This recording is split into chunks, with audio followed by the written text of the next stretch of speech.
Hi hello welcome to Sripriya's kitchens. இன்றைக்கி நம்ம பார்க்க போகிறது என்னென்னா, பிரியாணிக்கு பண்ணுவோம் இல்லையா, ஒரு கத்திரிக்காய் தால்ச்சா,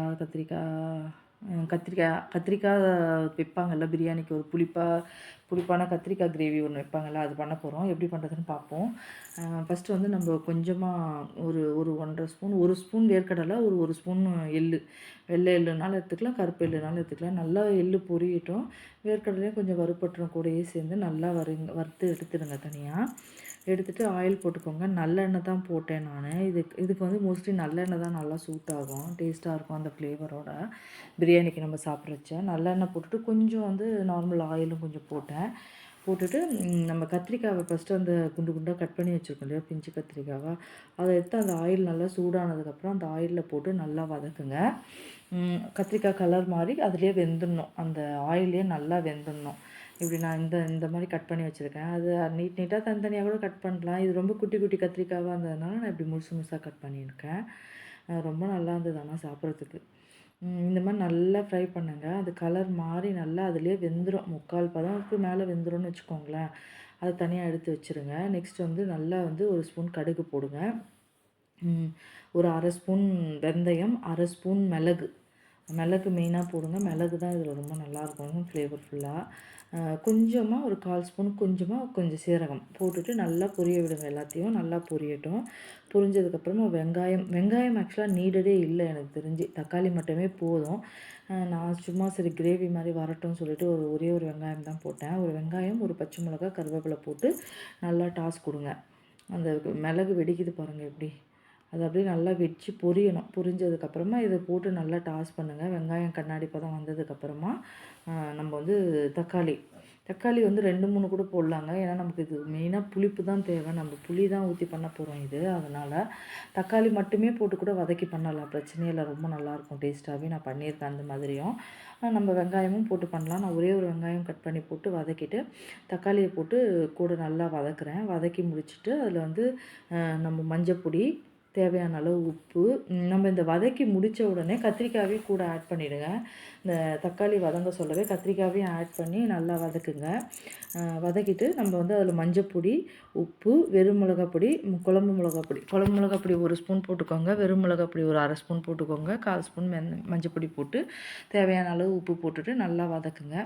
வதக்குனதுக்கப்புறம் நம்ம நல்ல ஒரு எலுமிச்சம்பழம் சைஸில் புளி எடுத்து, நான் இந்த குவான்டிட்டிக்கு சொல்கிறேன், நான் பண்ணுற குவான்டிட்டிக்கு ஒரு 3-4 பேருக்கு தான் நான் குவான்டிட்டி பண்ணுறேன், அதுக்கேற்ற குவான்டிட்டிக்காக சொல்கிறேன். ஒரு கோழி குண்டு அளவு புளி எடுத்து நல்லா கரைச்சி, கட்டியாகவே கரைச்சி விட்டுக்கோங்க. ரொம்ப தண்ணியாக ஆகிடும், இல்லைன்னா கிரேவி குழம்பு மாதிரி ஆகிடும். கட்டியாக கரைச்சி அதில் விட்டுட்டு நல்லா அப்படியே கொஞ்சம் இருக்கட்டும்ன்ட்டு எண்ணெய் பிரிஞ்சு வர வரலும் அந்த கத்திரிக்காயில் இருக்கிற எண்ணெய் எல்லாம் பிரிஞ்சு வரும். இது ரொம்ப எண்ணெய் எடுக்குங்க, நம்ம அவ்வளோ எண்ணெய்லாம் தேவையில்லைன்ட்டு நான் கொஞ்சம் கம்மியாக தான் ஊற்றிருப்பேன். நிறைய எண்ணெய் ஊற்ற நல்லா தான் வரும். இது அப்படியே தண்ணியாக எண்ணெய் மட்டுமே வந்து மேலே மிதக்கி வரா மாதிரிலாம் பண்ணுவாங்க, பண்ணலாம் தான். பட் தேவையில்லைன்னு நான் பண்ணல, நம்ம வீட்டில் சாப்பிட்றதுக்கு என்ன இருக்குதுன்னு சொல்லிட்டு நான் பண்ணல.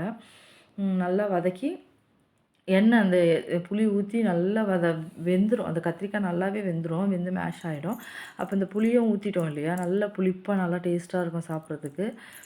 அது அப்படியே வச்சு கூட சாப்பிட்டுக்கலாம். ஆக்சுவலாக நம்ம வந்து இந்த எள்ளும் வேர்க்கடலையும் அரைச்சி போடாமல் கூட இப்படியே கூட வச்சு பிரியாணிக்கு சாப்பிட்டா செம்ம டேஸ்ட்டாக தான் இருக்கும், புளிப்பாக.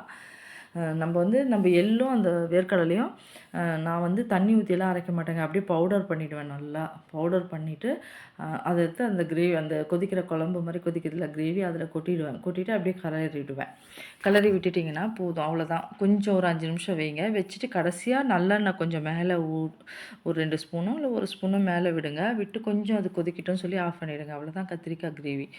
இது வந்து ரொம்ப பிரியாணியோடலாம் செம்மையாக இருக்குங்க. சாதாரணமாக தோசையோட கூட வச்சு சாப்பிட்லாம், சூப்பராக இருக்கும். ட்ரை பண்ணி பாருங்கள். நான் மோஸ்ட்லி பிரியாணி பண்ணேன்னா மோஸ்ட்லி இது பண்ணுவேன். எனக்கு இது ரொம்ப பிடிக்கும். இல்லைன்னா அந்த சிக்கன் கிரேவி மாதிரி ஏதாவது பண்ணுவோம், இந்த தால்ச்சா சால்னா மாதிரி பண்ணுறாங்க இல்லையா, அந்த மாதிரியும் பண்ணுவோம், நல்லா தான் இருக்கும் அதுவும். பட் ஆனால் என்ன தான் இருந்தாலும் இந்த கத்திரிக்காய் கிரேவி அந்த புளிப்பாக வச்சு அந்த பிரியாணியோட அந்த ஆனியன் வச்சு சாப்பிட்டா செம்ம டேஸ்ட்டாக இருக்கும். நீங்கள் ட்ரை பண்ணி பாருங்கள் இந்த மெத்தடில். இது ரொம்ப ஈஸியான மெத்தட் தான் நான் சொல்கிறேன்னு நினைக்கிறேன். நிறைய மெத்தட் இருக்குது, இதில் பண்ணியிருக்காங்க நிறைய பேர். பட் அந்த கிரேவி மாதிரி அரைச்சிலாம் ஊற்றுவாங்க, அப்படிலாம் நான் அரைச்சி ஊற்றலைங்க, வெறும் பவுடர் பண்ணி அதில் கொட்டி நம்ம வந்து கொஞ்சம் ஒரு 5 நிமிஷம் வச்சுருந்துட்டு ஆஃப் பண்ண வேண்டியது தான். நான் எவ்வளோ போட்டு பாருங்கள், 1 ஸ்பூனு தான் எடுத்திருப்பேன். இது வந்து இந்த பவுடர் போட்ட உடனே கிரேவியில் ஆயில் இல்லாத மாதிரி இருக்கும். அதனால் நம்ம திருப்பி திருப்பி ஆயில் ஊற்ற வேண்டிய அவசியம் இல்ல.